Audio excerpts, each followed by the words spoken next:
The DC Public Library Foundation, our philanthropic investments enhance, engage, and expand programs where private support can have an outsized impact. A great example of this is the Foundation's work with the Teen Council and signature teen programming, Know Your Power. By creating spaces and resources for teens and youth to express themselves through art, writing, and most importantly, through their input and hands on leadership, we ensure our libraries can effectively serve the communities that surround them. It makes me feel really good knowing that people feel more inclined to come to the library and ask about things and ask for help, seeing somebody so close in age to them. It gives you so many skills that you wouldn't have gotten if you didn't work at a library. The DC Public Library Foundation is more than programs and events. It's being able to empower people with tangible skills and creating an institution that will continue to inspire lifelong learning.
Good evening, everybody.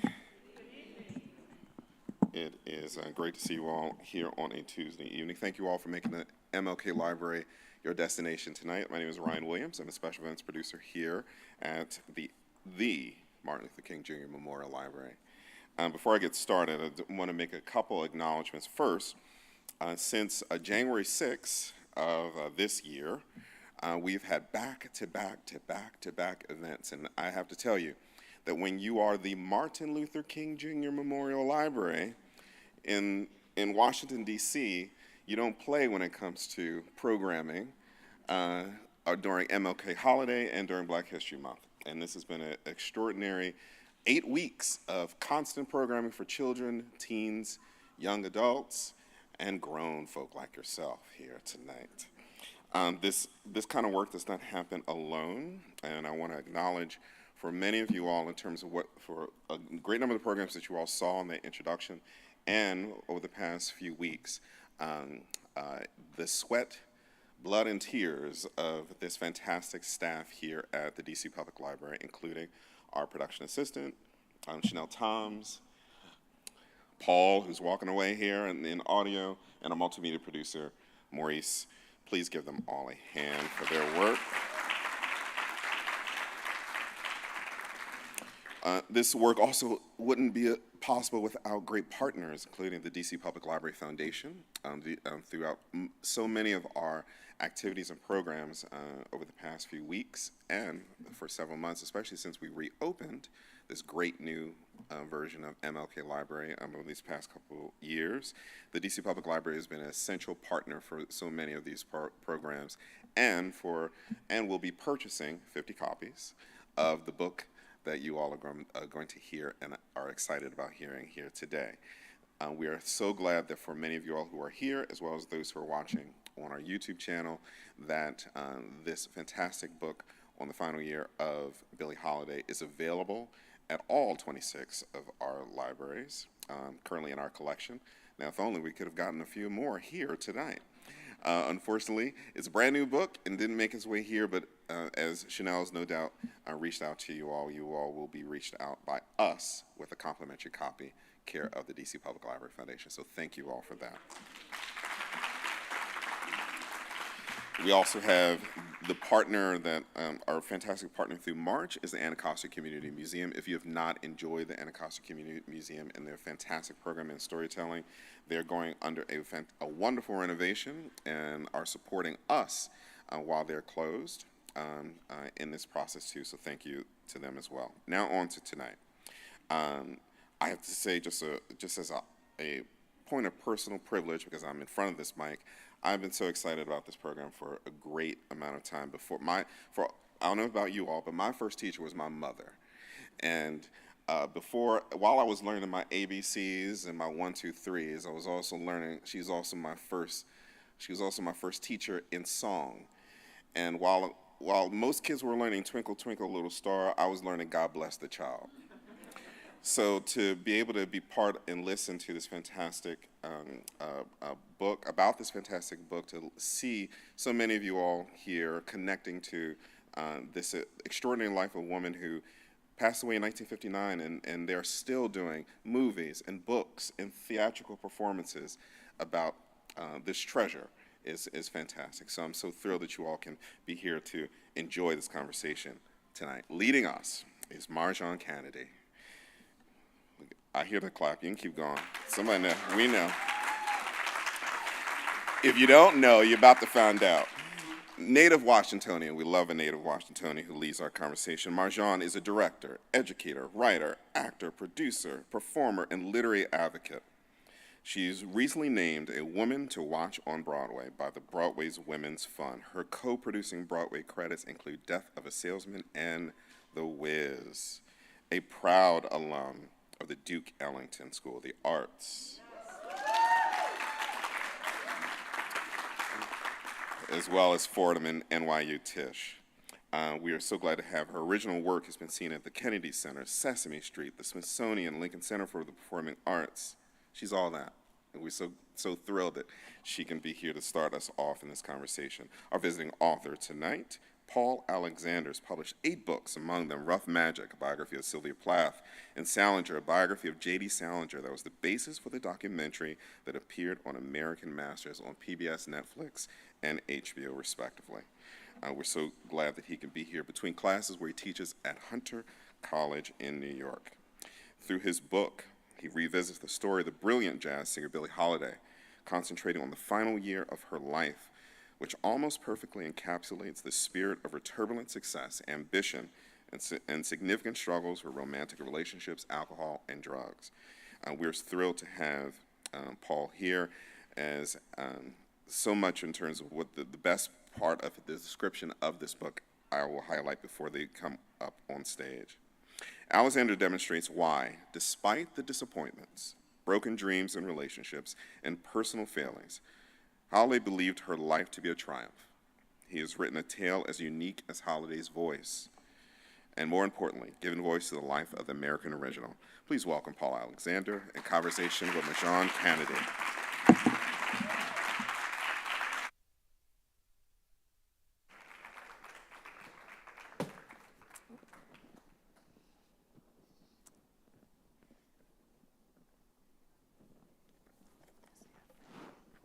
Space this is. This is terrific. It is. I'm lucky. Good evening, everyone. Good evening. And good evening, Paul. Good to see you in person. We Yes. chatted on the phone on Zoom, Zoom. last week. We did, Yes. and it has been an honor just reading this book, this iconic work, and as Ryan was sharing one of his Billie Holiday memories, it got me thinking about when I was first introduced to Billie Holiday, actually was at Duke Ellington School of the Arts, and I stumbled upon God Bless the Child and Don't Explain, and created this choreographed piece for dance class, and not really understanding, the depth of the songs, But there was something about it that spoke to you. but it spoke to me, the 13-year-old in me. And I think that just goes to speak that all of us in here have some connection, whether we lived during that time or our grandparents or the music that is her legacy. So I know you and I have talked quite a bit about reclaiming Yes. that history and what Billie means to us in 2024. So I hope tonight that we are able to, thank you, to examine and to celebrate who Billie was as a woman, as an artist, as an activist, and get into this beautiful book. Thank you. Thank you. Yeah, so do we want to start with, Well, it's interesting that you use the word reclaim, because I jokingly say I'm on my reclamation tour, because I'm attempting to, as I did in the book, reclaim her reputation, which in my opinion has been sullied over the years with this obsessive focus on the heroin addiction, her dying penniless and having no money, and just sort of being the victim of all these horrible men that were in her life. And my feeling was I wanted to paint a completely different picture, in my opinion, more accurate picture. Because you look at the body of work, she recorded over 300 songs, numerous albums. Lady in Satin, her next to the last album, I think is a masterpiece. She recorded Strange Fruit, which is a history-making song. It was Song of the Century, according to Time magazine in 1999. She played venues all over America and Europe, from Carnegie Hall all the way down to the smallest jazz club. And I'm thinking, well, how does she create this huge body of work if she's a loser and a victim, So I wanted to try to paint a broader portrait of her. And to do that, you needed to focus intently. That's why it's only the last year of her life, so you can really go through, you're in the rooms with her, and see how she lived and what she did and her accomplishments, with flashbacks to put them all in, the scenes in perspective. But that was my point of doing the book and then talking to people. I think it's time we reevaluate her and have a more honest opinion of what she was able to accomplish, particularly as an African-American woman in show business in the Jim Crow era. Just think about that. absolutely. And I'd love to just share some of those accomplishments these are some things that I learned as well, reading your book. Billie was the first African-American woman to tour with an all-white orchestra. She was the first African-American woman to sing on stage at the Metropolitan Opera House. Her album, Lady in Satin, is considered a masterpiece. The famous anti-lynching song, Strange Fruit, was named Song of the Century by Time magazine in 1999. Strange Fruit also is believed to be the first phonograph recording in America of a popular song that has lynching as its theme. And as you said, by the end of her life, she had recorded over 300 songs, co-writing at least 15 songs, 5 of which have become jazz and blues classics. And I love there's a moment in the book that highlights her as trailblazing Black is Beautiful Black Yes. is beautiful before Yes. it was even fashionable. Yes, well, there's a quote in Malcolm X's Yes. autobiography about how, it's unfortunate, she was a proud black woman who didn't get to see what she accomplished. And then I found quotes. She knew exactly what she was doing. There are quotes. She said, yes, I'm proud to be a Negro, which was the word that they used back then. She was very much a trailblazer on the issue of race. And if you think about it, Strange Fruit came out in 1939. Ahmed Ertegun has said, that's the opening, is a paraphrase, the opening salvo in what became the Civil Rights Movement, because that song was meant to advance the issue of race at that time, in 1939. So all through the 40s, she was singing it, and on into the 50s, and then of course the Civil Rights Movement kicked into gear, in earnest in the mid-50s. But she was 15 years ahead of her time with that. So I think that, the accomplishments are diminished and the foibles in her life, the shortcomings, that's what they always want to focus on, particularly in the movies. Absolutely. Where they're falling down on the porch because she's so high and that sort of stuff. None of that stuff really happened. Yeah, and I'd love for you to share more about your research process. Oh, that was fun. Because, I think a lot of us, as you said, we know, about the drugs and, that's what we're left with. Right. But reading it and understanding also in this book that a lot of Billie's history was fabricated even by herself. But particularly by herself. Yes. How did you go about researching? That's part of the reason why I wanted to write the book. I read the early biographies. I read her autobiography, and I'm going, a lot of this stuff doesn't sound real to me, Particularly Lady Sings the Blues. About half of that is just completely made up out of nothing, it's fabricated. So I wanted to do the book, but before I did it, there was one person I wanted to talk to in particular, because she was very close friends with Billie at the end. And that was Annie Ross, the great jazz singer, Annie Ross, Lambert, Hendricks, and Ross. And so I went to talk to her in Christmas season 2019.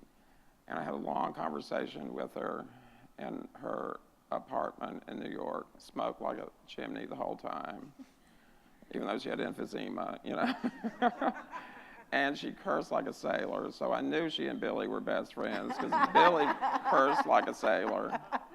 Can we curse here? Billie's favorite word was motherfucker, so. And I'm sitting there interviewing Annie Ross, every other word was. Well, they were close. And so she's the only person I got to interview in person, because like 3 months later, COVID hit. And so my agent said, well, what are you going to do? How long is this going to go on? I said, how about write a book, So we sold a book on Billie. And then I had to interview all these people, so I interviewed them during COVID. I interviewed everybody over the phone, which is interesting because you can often get much longer interviews if they're just sitting there talking to you on the phone. Like I had a couple of really long conversations with Sonny Rollins about Billie. And George Wynn, the famous producer, and there were like 100 people I interviewed for the book. So that all happened during COVID, so I never met them. So now I'm out doing press for this book, and I'm finally getting to meet some of them. So it's been an interesting process. In fact, somebody's here. Oren, where are you? Yes. There's Oren. Oren's father is Mel Levin, who took the cover picture of this book, which to me is one of the great shots of Billie Holiday. Can you stand up for a minute? And does anyone? Do we have a microphone? Get a mic? Do we have a mic? Can we get a mic for him if he wants to say a few words? I just love this picture, and I've seen hundreds, if not thousands, of pictures of Billie. But there was something about this, and he took it in April of 1958. Well, you'll tell the story. It's 59, Yeah, sorry. You'll tell the story. There we go. Oh, There we go. Hi, Tell everybody. everybody who you are. Hi, my name is Oren Levine. I'm a jazz pianist and songwriter here in D.C. And my father, Mel, grew up in Boston and was always a huge jazz fan. And like like our introduction was saying, I forgot his name, sorry. I also grew up with Billie Holiday and Lester Young and Louis Armstrong in my ears growing up in his house because he brought us up on the music the same way. And, growing up with him was the stories of, the era when giants walked the earth. You go to the corner of Tremont and Mass Ave in Boston, and Billie Holiday is here, and Charlie Parker's over there, and, he went to hear all these guys. And knew George Wein and spent a lot of time at Storyville, Yep. which is where Billie performed in April 1959, one of her last, I think it was her last show. It was funny because Boston? George always told everybody it was her last gig. Right. Well, it wasn't her last gig. He just wanted everybody to think it was her last, because he wanted to say, I was the place where Billie Holiday had her last gig. Well, it wasn't. About 2 weeks later, she played Lowell, Massachusetts. Well, if you're in Boston, I guess Lowell doesn't count. So it's, Well. But when after my father passed, after my mother passed actually, and my parents had both passed, we found this photo among a bunch of other jazz photos in Mel's basement, and I scanned them and put them off my website several years ago. And over the years, a lot of people, including Paul and another author, have discovered this lovely photo, and we're just there's also blessed to use it. his father also took this picture too. It was April '59. It was her next to the last gig that she played. She was in spectacular form that whole time, and your father came one night, as I recall, Right. and I guess sat right up close, because that is about as close as you can get, because she's performing when he's taking pictures of her. Right. And it's just, I think it's a beautiful picture. Thank you very much. So And I'm thank you sure for that. Mel would have been thrilled. So. So, Paul, I want to shift a little bit more to talk about her music. And we know that Billie was influenced by Louis Armstrong Very much. and Bessie Smith. And I'd love for you to talk more about Billie's voice and the genius of her work as a singer and as a writer as well. Well, as you know, Frank Sinatra said in the summer of '58 that her singing style had a profound influence on him. Billie would always downplay and say, oh, I just taught Frankie how to bend a note at the end. Well, that's not what. He would go to 52nd Street when she was playing 52nd Street and sit on the front row and study her night after night after night. So what he was learning was the phrasing, because she had unique phrasing. And this is what she picked up from Louis Armstrong. Before Billie popularized this, which she did take from Louis Armstrong, there was the stylized, I call it the la-di-da singing, where it's all sort of just slightly stilted performance. And what Louis Armstrong did and Billie was strip all that away, and they sing the song as if they're speaking to you. Now there's melody, although she rarely ever followed it. She was always bending the melody like she was bending the notes, And she sang behind the beat. That was what she was known for. She had perfect rhythm, perfect timing, but she was behind the beat on purpose. And they took that style and she took that style and popularized it, so people felt like when she was singing, she was speaking directly to them. That's why she had such a profound effect on audiences. And it because she didn't belt, she didn't do riffs, she didn't do big notes. She had a very thin range, and she knew exactly what she could do within that range, and she maximized the emotional effect, which is why we're still listening to her today. Yeah, and you. Oh, and the breathing was unusual too. And Madeleine Perot, the great current jazz singer, explained this to me. Billie didn't move when she sang; she just stood still and sang directly. She never walked around the stage. She also did no patter. She never talked to the audience or anything like that. So that play where she's talking to the audience the whole time is just completely made up. She never did that. So she would stand there, but she had to do that because her breathing style was as if she were blowing a trumpet. So the air would go out in a bop, bop, bop, with a great amount of force. Charlie Mingus would say, she could sing really loud when Eric was telling me this.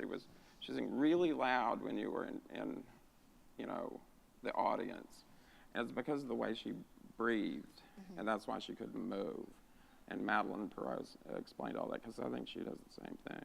Okay. She's often compared to Billy. And you also write about in Strange Fruit that everything, the entire piece in the beginning was choreographed. When she was at Cafe Society, when she sang Strange Fruit, it was always the last song of the set. She did 3 sets a night, and all of the serving would stop, all the lights would go out, it would become totally quiet, and there would be a pin spot on her face, so all you saw was this.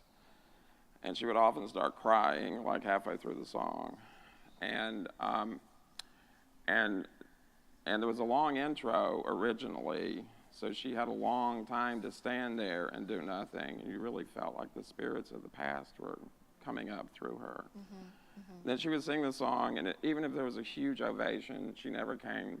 She never did a curtain call. She just left, and that was it. I mean, it's hard to imagine How do you the do a amount curtain of call right. after Strange But it's hard Fruit? to imagine the amount of courage she had to have to sing this song in this time period. No other artist, popular artist, was No. making this a point. And then the fact that the FBI Right. really began their Well, Jack investigation Guilford on was her. the MC at Cafe Society. I spoke to his widow some years ago, actually, before she passed, Madeline Lee Guilford. And she said that when Billy and Jack would leave at night, there were often police, like a whole group of them, federal agents. From the time the club opened in late '38, and then particularly after Billy started singing Strange Fruit, there was surveilled all the time. State, local and federal authorities were there. Yeah. Can you share a little bit more about the history of how the song was made? Yeah, because Billy and how always it got to Billy. always claims she wrote the music. Yeah. She didn't write the music. In her book, Lady Sings the Blues, you can still look, and she describes how she wrote the song. They haven't taken it out yet. Well, she didn't. Abel Maripol wrote the song. He was a high school teacher at DeWitt Clinton High School at the time and a member of the Communist Party. And one of the things that the American Communist Party at the time was known for was their advanced position on all racial issues. They were, they were way ahead of their times in terms of advancing civil rights. And so a number of people, particularly in the entertainment community, was attracted to that. And so when Abel wrote the song, it had been performed a little bit for about a year. But when Cafe Society opened, because it was the first integrated nightclub in America, even the Cotton Club was segregated. It was like, that's why all those guards were out, all those police out there were at the beginning. It just got more of them after Strange Fruit. So he brought the song down to Barney Josephson, who owned Cafe Society, also a former member of the Communist Party. His brother Leon was a current member of the Communist Party. And many people felt that the funding for Cafe Society had come from the Communist Party. So that's, but Billy was aware of all this. So Abel brings it down, he shows her the song, she just instantly, there's all these stories. These are the people that wanted to marginalize her and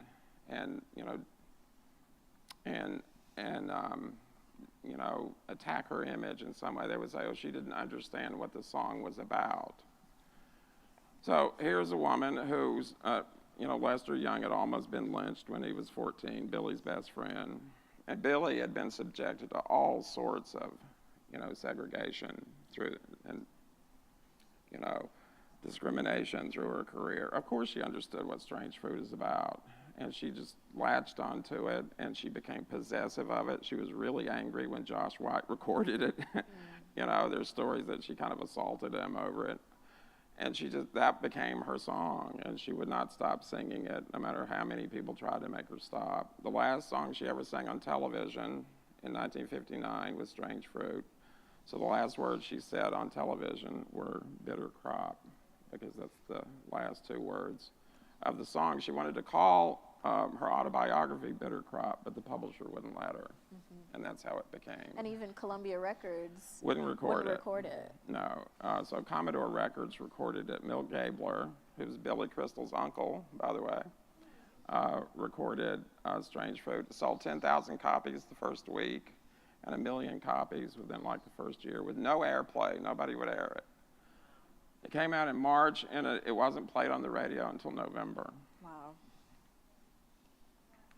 So you mentioned the FBI was trailing her because of Strange Fruit. Mostly the because of her FBN, Federal Bureau of Narcotics, but that was a sister organization to the FBI, so it was both of them. Okay, so the FBN and the FBI were trailing her because of Strange Fruit, her association With the communists, who had helped her launch the song. Yeah, and also, trailing her because of her addictions.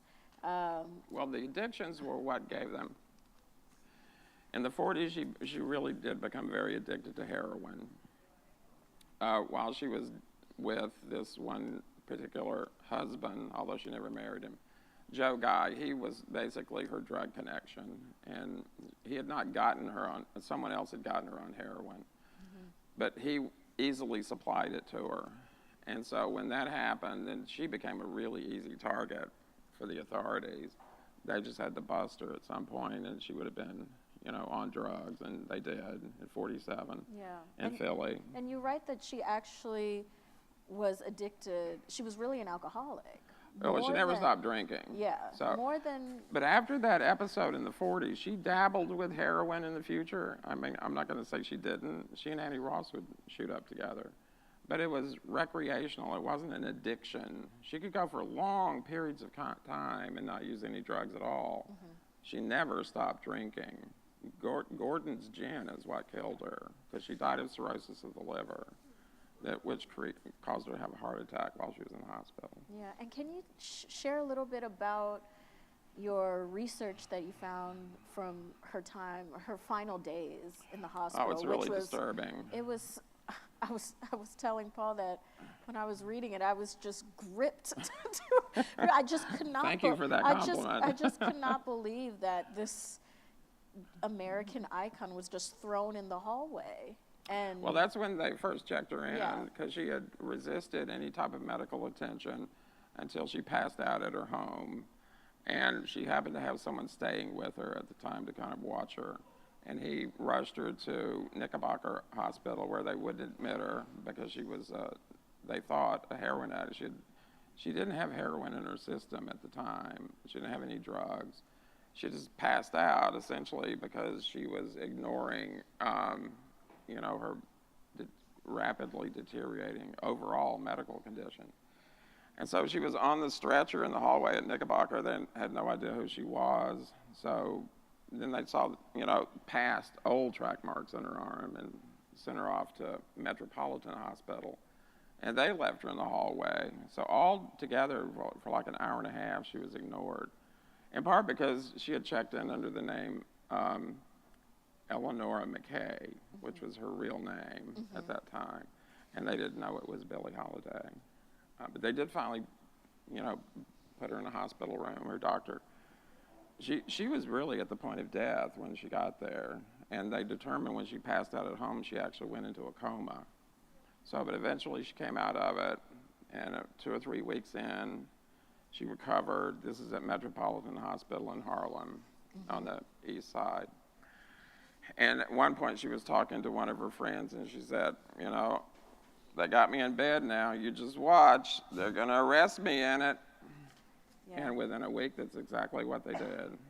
They discovered a aluminum foil little packet full of heroin in a Kleenex box. Like, where is Billie going to get? She's in an oxygen tent. How does she go out and get heroin? And that's what we remembered of her. That is what. Right. Clearly, it was planted. Right.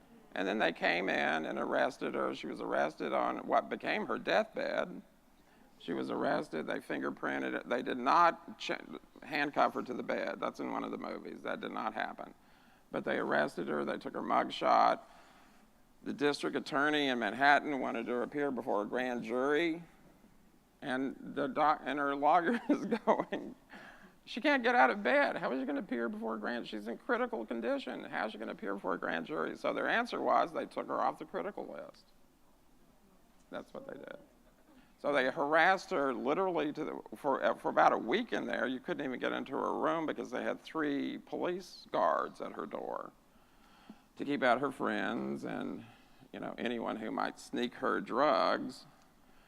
So, and as you read the book, you know, it becomes pretty clear that part of the reason she went into the final spiral was because of the harassment from the New York City Police Department. And the mayor's office. The mayor knew the whole, you know, people tried to get the mayor to intervene. He wouldn't do it.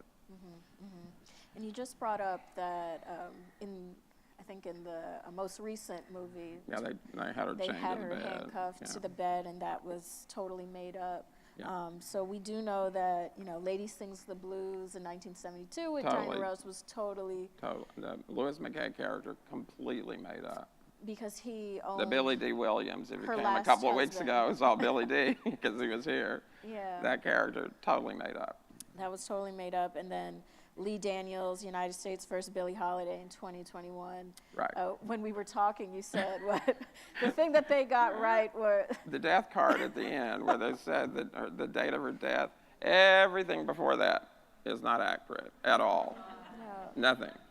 Dates are wrong. I mean, they have her like.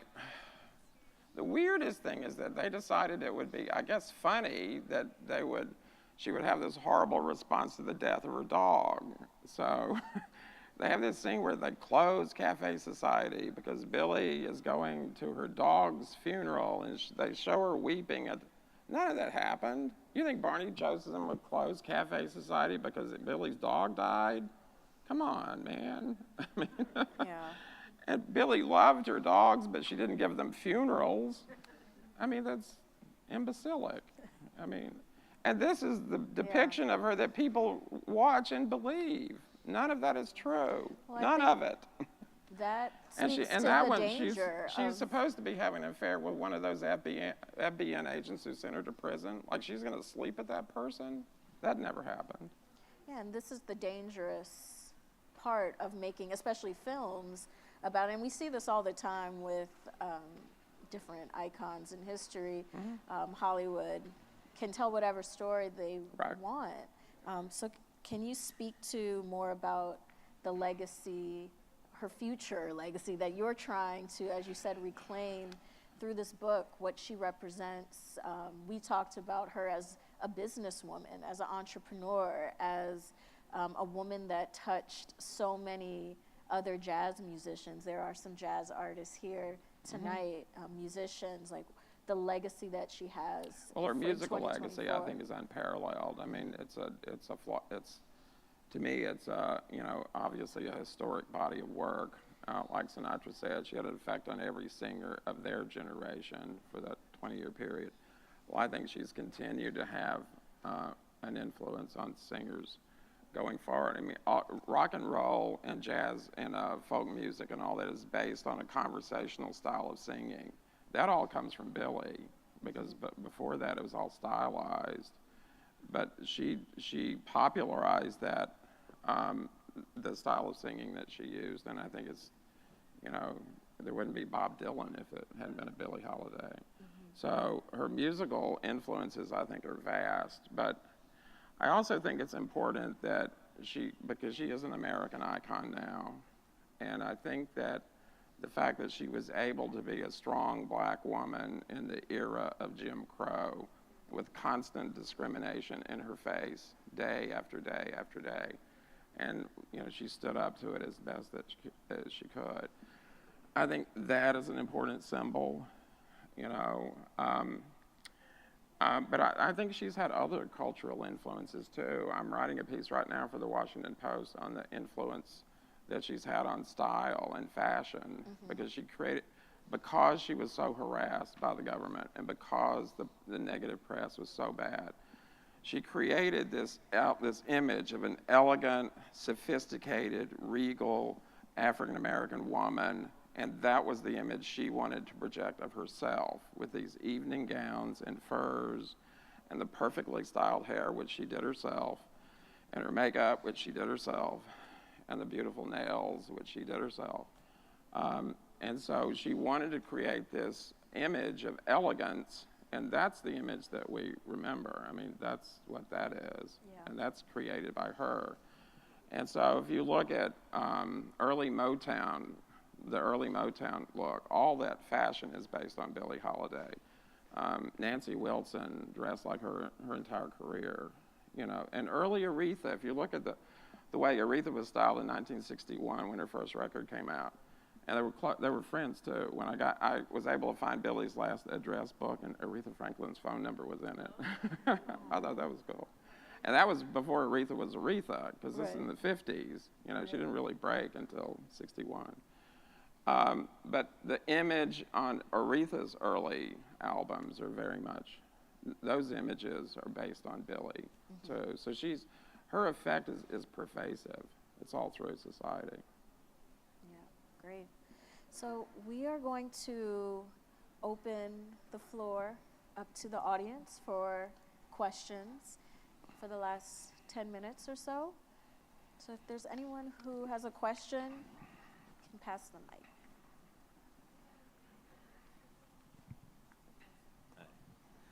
Hello. First of all, I just want to say thank you so much for this book. I teach at Johns Hopkins, and I teach many courses, but a lot of what I teach is America's racial history with music and film and theater as the lenses that we look through. And so I have always championed Billie as a revolutionary in the same light that we've looked at Langston Hughes, that we look at Paul Robeson. And one of the things that I'll share, and this is by virtue of my wife's connection with Max Roach, was her cousin, and I had the opportunity to speak with Max quite a bit. And Abby Lincoln, who was one of Max Roach's wives, one of the things that Abby used to always say is that she loved Billie. And the reason that she loved Billie is because she said she never did anything for money. True. And then the other thing was that Abby said no one else would sing that song. What, Strange Fruit? She was saying that other artists just weren't courageous enough to go there. Right. Okay. And the other thing we have to think about in terms of all this is the governmental attacks and assault on Billie. This was a common thing that was going on. I mean, it wasn't just Billie. It was just maybe worse with Billie. Exactly. But Sonny Rollins told me how they were harassing him. I interviewed Dexter Gordon's widow, did the same thing with him. Dexter was in prison for 10 years. Absolutely. You know, so they targeted musicians, let's face it, many of them African-American musicians. Right. And the head of the FBN was an open racist. He called jazz music jungle music. I mean, you know, so it's not hard to figure out what their motivation was, you know. So, and all this is documented in my book. Right. I don't pull any punches. Right. So. And to your point about Cafe Society, that particular situation was bringing white and black people together. That was the whole concept. Integrated talent, integrated audience. Right. It was the exact same reason in the 20s why big bands started to get taxed the way they were. Because with swing, it was also bringing together black and white folks. Yes. And so they wanted to stop that, so they began to start charging big bands extra fees for having, you know, female vocalists and what have you.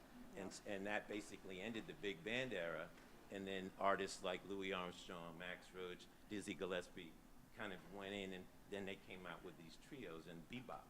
Yeah. That's why they shrunk the number of Right. musicians. And so bebop was, in fact, an attack on mainstream America. That's really what it was. They were voicing their opposition and pushback through their music. So artists like Billie were targeted. Thank you for coming. Thank you. And I think we have a question here. Mr. Paul Alexander, thank you for putting Billie Holiday in a better light. I will have a rumor that I would like you to clear up for me.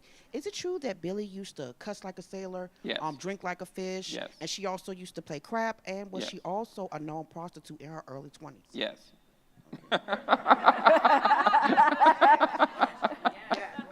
All of that is true. Yeah.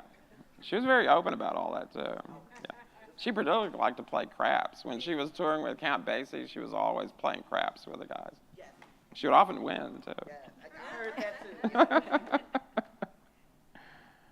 there any other questions or comments? Here and then in the back.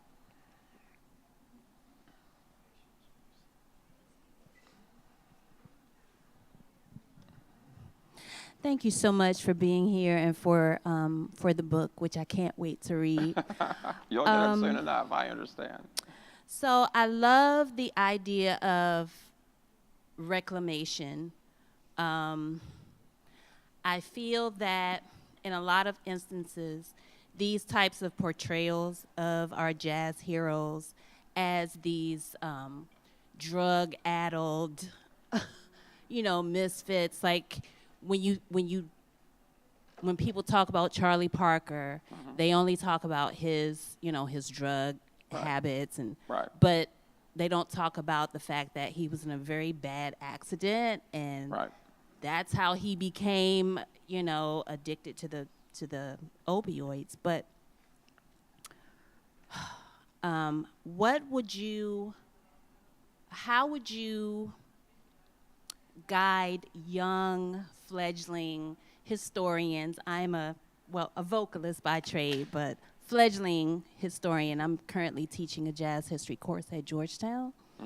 But how would you kind of guide historians and teachers into being able to research the actual facts? Like you've cleared up a lot of misconceptions. That's part of the problem here. How to find like the true information and how to, kind of go about this reclamation of our jazz heroes. Well, honestly, particularly if you look back at the early biographies of Billie, there was a real, I remember I was reading one book, and at one point he called her a hag because she was sitting at a bar, she was drunk or something.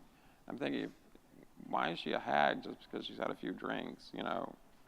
There's a misogynistic sort of feel to some of that early stuff, all written by men, by the way. It's the research that I spent a lot of time researching this book to find out what I was able to find out and correct a lot of the misinformation that's out there. I probably interviewed 100 people or more, sometimes more than once. And then I accumulated all of the material from libraries, which was really hard to do during the pandemic, because they had to email it all to me. Just thousands and thousands and thousands of pages. So, it's hard for people to be able to devote that level of time to it. So it would be nice if we had multiple books that dealt with her in a different way. The most disturbing thing that I've found from talking to audiences is that people have actually watched the United States versus Billie Holiday on television, because it's on Hulu all the time, and they believed it. They thought that was the accurate version of her life. It's not even remotely true. And that's not okay. That's how we get the tarnishing of the image, and why we need to have a reclamation tour, to bring her back. That's the worst one, actually, of all the documents that are out there, and they should know better. Question. Just one in the back, and we'll come to the Oh, we have that. There we go. Paul and Michelle, I enjoyed the discussion, and thank you for that. One of the questions that I had was, through your research, Paul, what was it that was maybe the most haunting or the most joyful or the most spectacular thing that you learned about Billie Holiday during this? The most haunting. I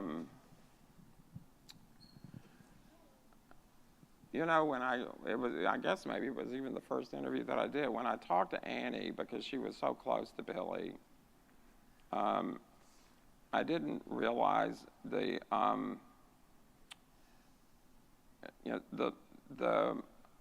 the level of intent that was directed towards her by the government. I thought that was a little overblown. And there are even people who argue that, no, the government didn't do that. I talked to the FBI, and their official position was, we never surveilled Billie Holiday. Still today, they didn't surveil Billie Holiday. Because if you write for her FBI file, it's 12 pages long. So to put it in perspective, Leon Josephson and Barney Josephson, the owners of Cafe Society, I spoke to their sons, and each of their FBI files are 2,000 pages long. So you're going to tell me Barney Josephson has a 2,000-page FBI file and Billie Holiday has 12? Where did those pages go? I just don't. And all 12 pages had to do with the arrest in 1949 in San Francisco. So part of the answering her question, part of the trouble with getting information is you can't get any of it out of the government. I went down to the New York City Police Department. We don't have a file on Billie Holiday. She died in a city hospital under arrest, and you don't have a file on Billie Holiday? She was front page news when she died. Don't tell me you didn't know who she was. So, where is the documents? Nothing from the FBI, nothing from the FBN, nothing from the New York City Police Department. I was able to get her the trial record from the 1947 arrest from Philadelphia. And I did get her prison record, which is really long, like 200 pages of prison record. But a lot of the official material has either been destroyed or it's being censored, and I don't know which is which. So I think it's Annie telling me, oh yeah, Hoover, yeah, that motherfucker was out to get her. And then I went, oh, okay. Yes. Well, thank you very much. My name is Reinhard. Of course, I would like to know, how do you know all this stuff? But that's not my comment. How do I know all this stuff? Yes, but my comment is the following. And you made me aware that there's a parallel, a very unfortunate parallel between law enforcement against black musicians in the 50s in the U.S. and the degenerate art in the Nazi Reich. What is more known is the Nazis against artists, Jewish artists, and all that kind of things as the degenerate art. But there was a second movement against degenerate music, and there was an exhibit, and the brochure had a jazz musician on the top, and it was a black jazz musician, and swing dancing was prohibited and so forth, and everybody was the Nazis went after those musicians. So there are some parallels I wasn't aware of. Maybe that's interesting for you. Oh, for sure. Research. We're not the only government to go after musicians. No, Others have too. I think what's interesting, though, is, in our particular case, these are some of the major figures of jazz. If you're going after Sonny Rollins and Charlie Parker and Dexter Gordon and Billie Holiday, that's the creme de la creme of the crop. You don't get any better than that. Mm-hmm. And instead of celebrating for what they were, important historic figures in American music, we treated them like criminals. And that's just not okay. Thank you. Well, I think this is where is we that, will. Is that where we should end? We're at time. On that happy note. But did you have one more? We can take one more. Yeah. This is for you, Ms. Kennedy. Thwaites. How are you going to correct the record? Help to correct the record? Oh, there's a good question. I'll ask you. How are you going to? How will you now help correct the record? As you were talking, I'm sorry, I didn't get your name. Jessica. You were saying with future artists, the young people you're teaching. I immediately thought, the producer in me thought, we need a Billie Holiday reclamation tour of performances. Absolutely. All over Absolutely. the country. Absolutely. and the retelling and through her music. Yeah, I did that a little bit Yeah. back in early February. I teach at Hunter College, and we had a Billie Holiday symposium to launch my book. And so we spent the day doing the academic stuff, and then the evening it was all Billie Holiday songs from 5 different female artists. And it was wonderful because their styles were so different. Madeline was there, Madeline Perot, and Yolande Bevan, who was also a friend of Billie's. Completely different styles. And finally someone said, well, what do they all have in common? And I said, Billie Holiday. They all have Billie Holiday in common. Yeah. These, drastically different styles all coming together for this one artist. You need to do a reclamation tour. Well, I think we need to do it. Let's do it. Count me in.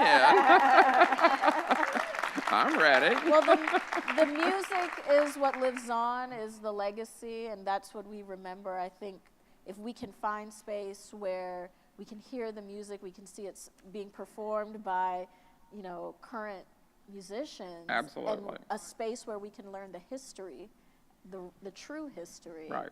That's where we can see some change for the future. I agree. Yeah. Count me in. Okay, I'm let's ready. shake on it.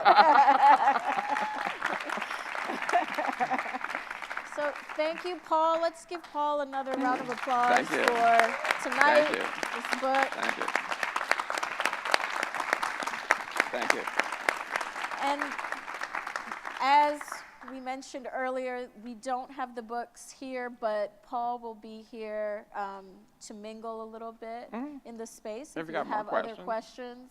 And the library will be in touch with you to get your copies. They will get you the copies, which the foundation has paid for generously. So thank you, foundation. Yes, thank you. Make sure you RSVP'd and you sign, your email is registered.